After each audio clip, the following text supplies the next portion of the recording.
नमस्कार दोस्तों। और आज आपका फिर से स्वागत है स्टडी कॉर्नर में। और आप देख रहे हैं कि बहुत ही महत्वपूर्ण अनुच्छेद मैं लेकर आया हूँ इस बार, जो बहुत ही मुश्किल होता है याद करने में। तो मैं ऐसे तरीके से मैं इसको पार्ट पार्ट करके याद कराऊंगा कि आप कभी नहीं भूल पाइएगा। तो देरी ना करते हुए स्टार्ट किया जाए। सबसे पहला है यहाँ पे अनुच्छेद। अनुच्छेद को इंग्लिश में कहा जाता है आर्टिकल। और चूंकि ये अनुच्छेद जो है भारत से है, और इसलिए इसका शुरुआत भी भारत की विशेषता करते हुए होता है। जैसे कि आप अनुच्छेद 1, 2 और 3 देखें, तो अनुच्छेद 1 जो है वो कहता है कि भारत जो है संघ और राज्य क्षेत्र है। ये इसमें बताता है कि इसमें संघ नाम और राज्य क्षेत्र है। भारत राज्यों का संघ है, ऐसा कहता है ये। ऐसे लिखेंगे कि भारत के बारे में ये बता रहा है, इसे लिखेंगे भारत राज्यों का संघ है।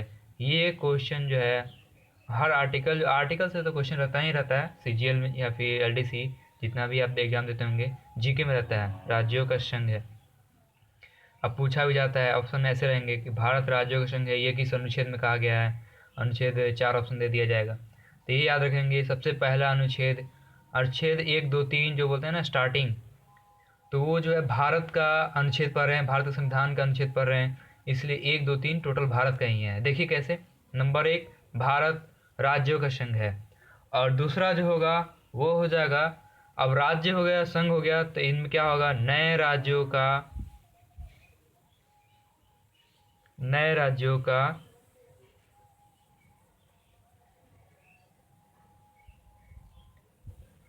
प्रवेश एवं गठन। ये देखिए, ये भी भारत के बारे में बता रहा है। जब मैंने बता दिया कि भारत राज्यों का संघ है, तो अब हम राज्य के बारे में बात करेंगे। और राज्य के बारे में भी क्या बात कर रहे हैं कि नए राज्यों का प्रवेश एवं गठन। ठीक है। तो नए राज्य जब प्रवेश होंगे यानी नए राज्य जब गठन होंगे, तो क्या होगा, उनका सीमा निर्धारण, नए राज्यों का सीमा निर्धारण, सॉरी सीमो कर दिया मैंने, सीमा निर्धारण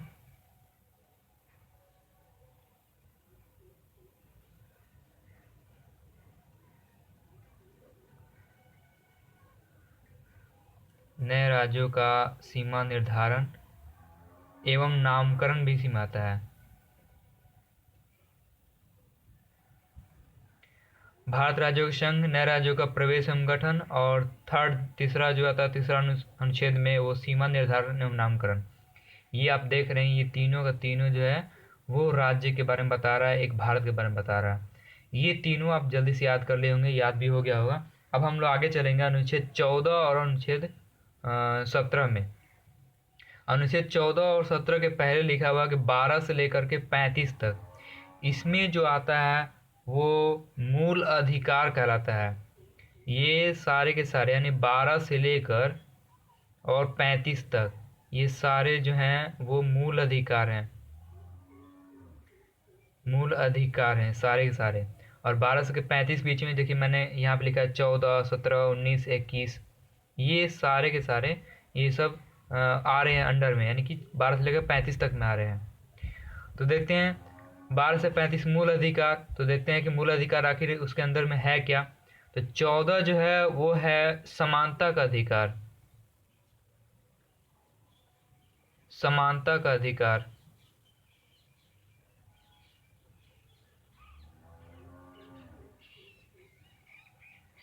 ये 14। समानता समझ रहे हैं ना, समानता मतलब कि सबको समान अधिकार है, ऐसा ये अनुच्छेद 14 में कहा गया है। और 17 जो है इससे रिलेटेड ही है। 17 जो है वो अस्पृश्यता यानी छुआछूत वाला है। पहले आप जानते थे कि बहुत अस्पृश्यता था, मतलब कि ये जात वो जात उसे, मतलब कि उसको मंदिर में नहीं प्रवेश देना, ये वो। तो उस सब का अस्पृश्यता का अंत इसमें बताया गया है। अस्पृश्यता का,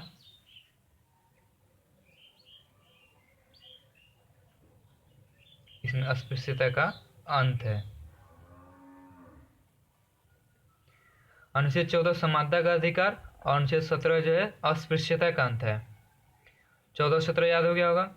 17 देखिए, 17 अस्पृश्यता थोड़ा सा सिमिलर, हल्का मिलता जुलता दोनों वर्ड है। अनुच्छेद 19(1) का क, ये जो है वो मीडिया के लिए है, यानी कि प्रेस की स्वतंत्रता। अनुच्छेद 19(1) का क, प्रेस की स्वतंत्रता।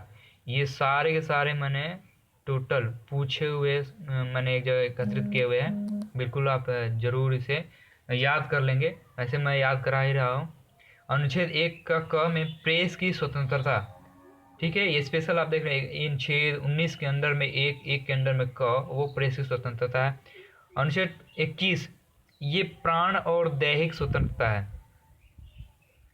प्राण एवं दैहिक स्वतंत्रता।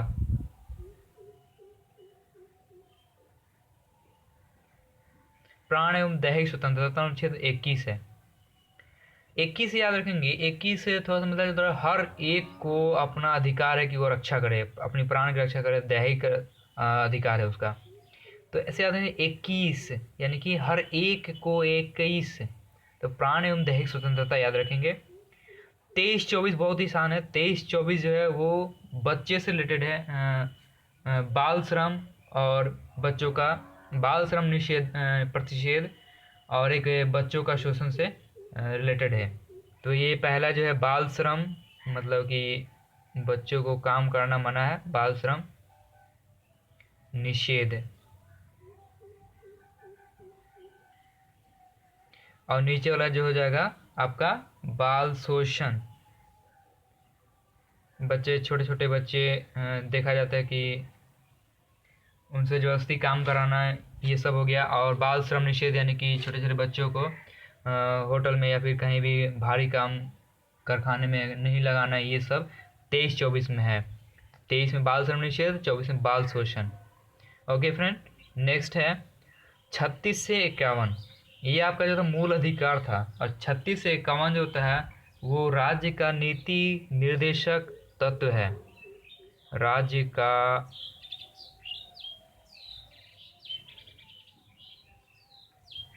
नीति निर्देशक इसमें सिद्धांत है। 36 से 51 तक, 12 से 35 मूल अधिकार, और 12 से 35 बीच में जो जो इम्पोर्टेंट था मैंने यहाँ पे लिखे हैं। और फिर 36 से 51 जो राज्य के नीति निर्देशक सिद्धांत, वो मैं यहाँ पे लिख रहा हूँ। राज्य के नीति निर्देशक सिद्धांत, फिर से मैं ऊपर आऊँगा सारे रिपीट करने के लिए, एक बार पहले देखा जाए। 36 से 51 राज्य के नीति निर्देशक सिद्धांत, उसमें 40 और 45 जो है वो मैं बता दूँ कि 40 जो है ग्राम पंचायत का संगठन से है। ये ग्राम पंचायत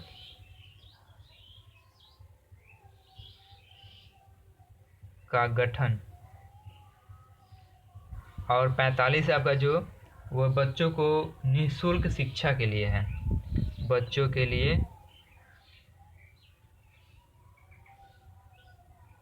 ये हो जाएगा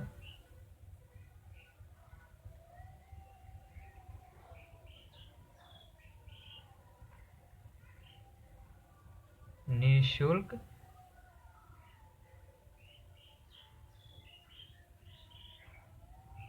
शिक्षा।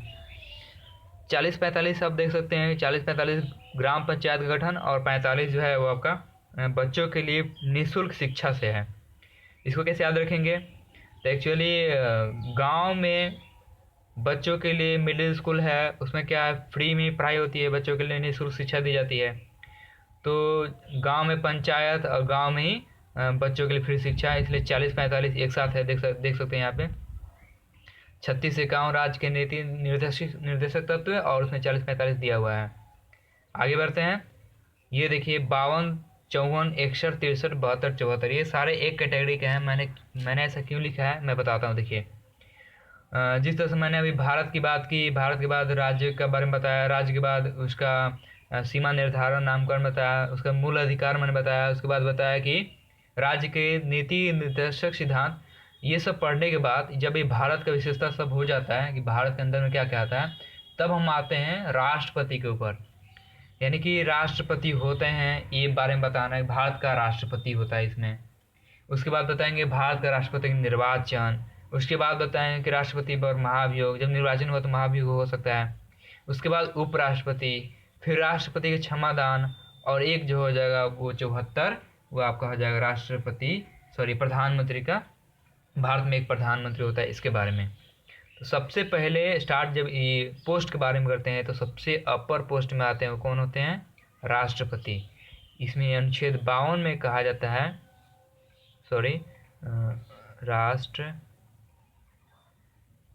राष्ट्रपति। अनुच्छेद 52 जो होगा वो कहा जाएगा कि भारत का एक राष्ट्रपति होता है, ये अनुच्छेद 52 में कहा गया है। 52 से 2 बढ़ाया तो 54 हो जाएगा। और 54 में कहा गया है कि जब राष्ट्रपति एक होंगे तो उनका निर्वाचन किस तरह से होगा, तो ये हो जाएगा राष्ट्रपति का निर्वाचन। राष्ट्रपति का निर्वाचन ये किस अनुच्छेद में है? वो 54 में है। फिर अनुच्छेद 61, अनुच्छेद 61 में जो होगा वो राष्ट्रपति पर महाभियोग के लिए, जब निर्वाचन हो गया तो महाभियोग का है, राष्ट्रपति पर महाभियोग। ये तभी लगाया जाता है जब राष्ट्रपति कुछ कानूनी उल्लंघन करते हैं, कानून को उल्लंघन करते हैं, तो उन पर राष्ट्रपति महाभियोग लगाया जाता है, उनको हटाया जाता है महाभियोग लगाकर। और राष्ट्रपति, भारत के एक राष्ट्रपति होंगे, राष्ट्रपति निर्वाचन और राष्ट्रपति पर महाभियोग।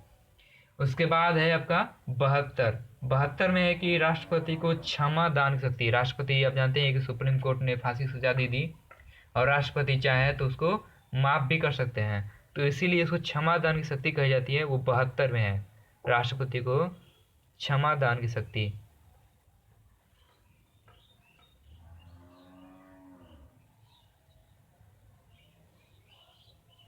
फिर 72 में है राष्ट्रपति को क्षमा दान की शक्ति।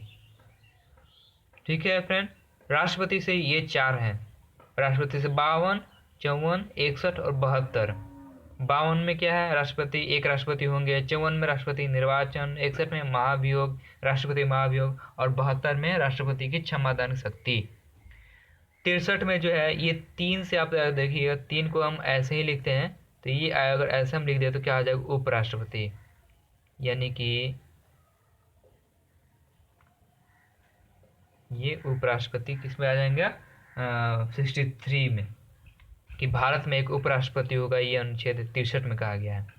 भारत में एक राष्ट्रपति होगा, अनुच्छेद 52 में कहा गया है। और भारत में एक प्रधानमंत्री होगा, ये कहा गया है आपका 74 में, ये प्रधानमंत्री।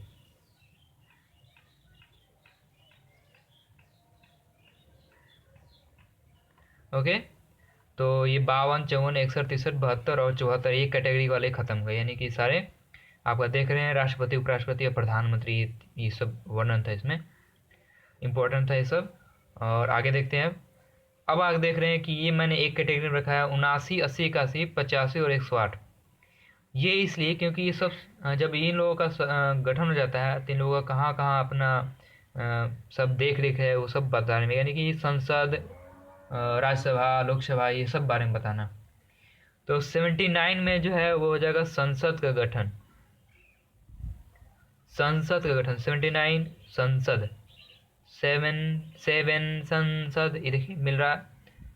उसके बाद 80, 81, ये 80, 81 जो है वो पहले राज्यसभा होता है, तो राज्यसभा पहले, और ऐसे कर दीजिएगा। फिर लोकसभा, राज्यसभा, लोकसभा का गठन। सदन के अंडर में कौन आता है? राज्यसभा और लोकसभा। तो ये पहले संसद गठन, फिर राज्यसभा का था, राज्य का कितना 80 हो जाएगा, 81 लोकसभा का हो जाएगा, यानी राज्यसभा और लोकसभा का गठन। 85 में जब ये गठन होता है तब जानते हैं कि राज्यसभा तो भंग नहीं होता है, लेकिन लोकसभा भंग होता है, इसलिए हो जाएगा लोकसभा का विघटन, यानी यह भंग बस होता है, लोकसभा का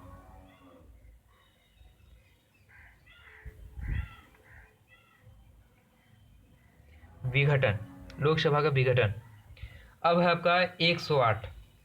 ये जो है साल में कम से कम 2 बार राष्ट्रपति जो है संसद का संयुक्त अधिवेशन बुलाता है, वो इसमें वर्णित है 108 में। ये लिखेंगे संसद का संयुक्त अधिवेशन।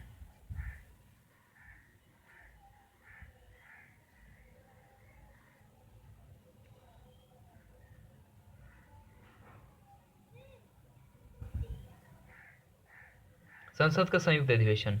79 में संसद, 80, 81 राज्यसभा, लोकसभा का गठन, 85 में विघटन हो जाएगा, राज्यसभा का नहीं होता है, लोकसभा का होता है। 85 हो गया। फिर 108 जो है संसद का संयुक्त अधिवेशन। ठीक है, अब आगे ये देखिए 244 और 330 ये दोनों रिलेटेड है। दोनों हम बता दें किस मामले में रिलेटेड है। ये जो है आपका अनुसूचित जनजाति, अनुसूचित और जनजाति, ये इससे रिलेटेड है। अनुसूचित और जनजाति दोनों में ले देता हूँ, फिर बताता हूँ अंतर क्या है। अनुसूचित जनजाति पहले पूरा ले देता हूँ ताकि अनुसूचित जनजाति। अब मैं अंतर बताता हूँ।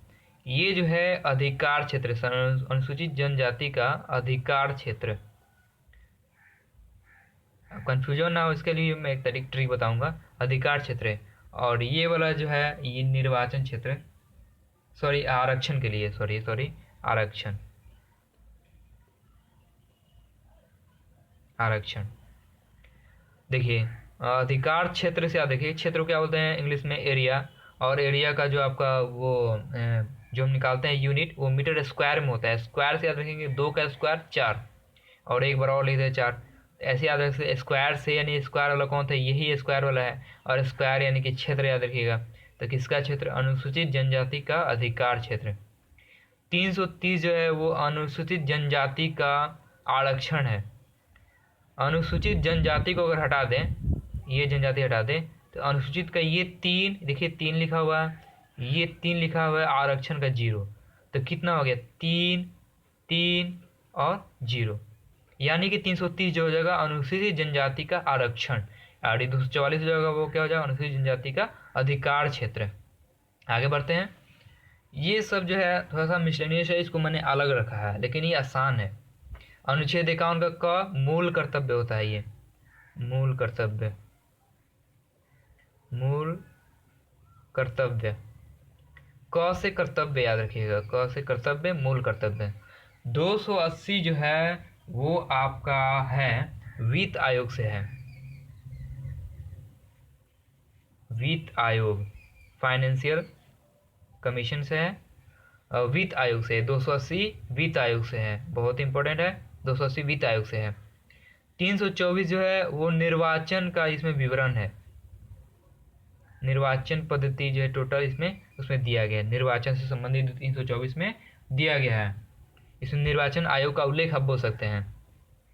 343 जो है राज संघ का भाषा, या फिर संघ की राजभाषा, संघ की राजभाषा। 343 में वर्णित है 343 संघ की राजभाषा, याद रखेंगे। ओके। 368 ये आपका संविधान में संशोधन के लिए है। ये भविष्य में या फिर जब भी जरूरत पड़ती है तो आदमी, जैसे अभी प्रधानमंत्री बहुत सारे संशोधन किए हुए हैं, इसमें संशोधन संविधान में भी।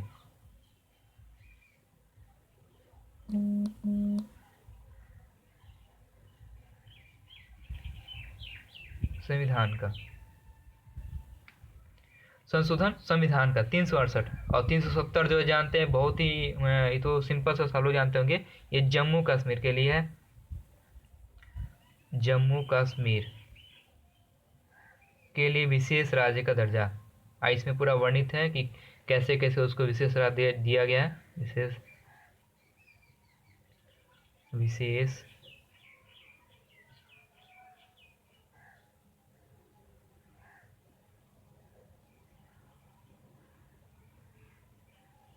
राज्य का दर्जा। ये आप देखिए, अब हम रिपीट करेंगे शुरू से अंत तक जल्दी से। सबसे पहले मैंने बताया था, मैं अनुच्छेद पढ़ने जा रहा हूँ, मैंने बताया था कि अनुच्छेद, चूँकि हम लोग भारत का पढ़ रहे हैं इसलिए भारत से सबसे शुरुआत ही भारत होता है, इसलिए अनुच्छेद 1 2 3।